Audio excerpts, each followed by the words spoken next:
Hello, friends. Today we are going to continue our story, Dinosaurs Before Dark. We are going to read chapters 3 and 4. So here's chapter 3. Chapter 3. Where is here? Jack opened his eyes. Sunlight slanted through the window. The treehouse was still up high in a tree.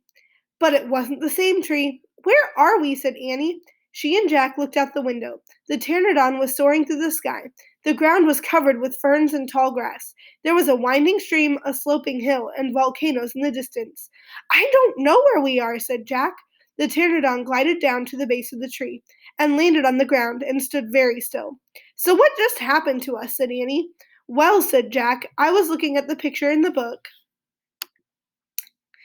And you said, wow, I wish we could go to the time of the pteranodon, said Annie.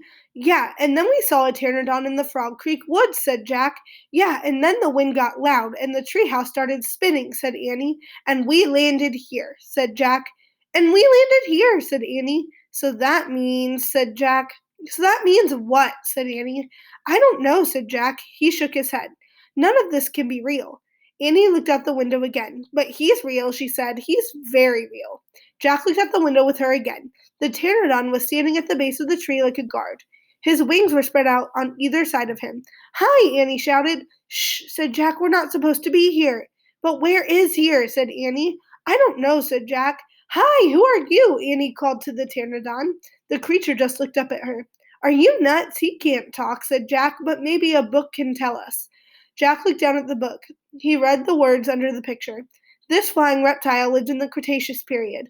It vanished 65 million years ago with the dinosaurs. That's impossible, said Jack. We can't have gone back to a time 65 million years ago. Jack, said Annie. He's nice. Nice, said Jack. Yeah, I can tell, said Annie. Let's go down to him. Go down, said Jack. Annie started down the rope ladder. Hey, come back, said Jack, but Annie kept going. Annie, wait, Jack called. Annie dropped to the ground. She stepped boldly up to the ancient creature. Chapter 4. Henry. Jack gasped as Annie reached out her hand toward the pteranodon. Oh no, he thought. Annie was always trying to make friends with animals, but this was going too far. Don't get close to him, Annie, Jack shouted. Annie touched the pteranodon's crest. She stroked his neck. What in the world is she saying? Jack wondered. He took a deep breath. Okay, he would go down too. It would be good to examine a pteranodon.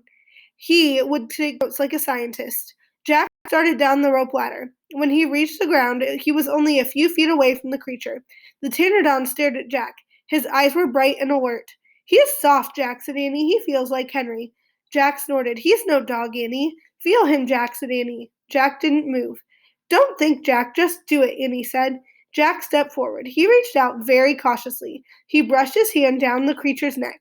Interesting, Jack thought. A thin layer of fuzz covered the pteranodon's skin. Soft, huh? Said Annie. Jack reached into his backpack and pulled out a pencil and notebook. He wrote, Fuzzy skin.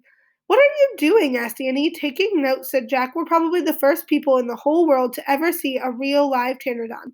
Jack looked at the pteranodon again. The bony crest on his head, on the top of his head, was longer than Jack's arm. I wonder how smart he is, Jack said. Very smart, said Annie. Don't count on it, said Jack. His brain's probably no bigger than a bean. No, he's very smart. I can feel it, said Annie. I'm going to call him Henry. Jack wrote in his notebook, Small brain? Jack looked at the creature again. Maybe he's a mutant, he said. The pteranodon tilted his head. Annie laughed. He's not a mutant, Jack. Well, then what is he doing here? Where is this place? Said Jack. Annie leaned closer to the pteranodon. Do you know where we are, Henry? She asked softly. The creature fixed his eyes on Annie. His long jaws were opening and closing like a giant pair of scissors. Are you trying to talk to me, Henry? Asked Annie. Forget it, Annie, Jack wrote in his notebook. Mouth like scissors. Did we come to a long time ago, Henry? Asked Annie. Is this a place from long ago? Suddenly, Annie gasped. Jack! Jack looked up. Annie was pointing toward the hill. On top stood a huge dinosaur. All right, friends, that's where we'll leave off for today. We will read chapters 5 and 6 tomorrow. I will see you later. Bye.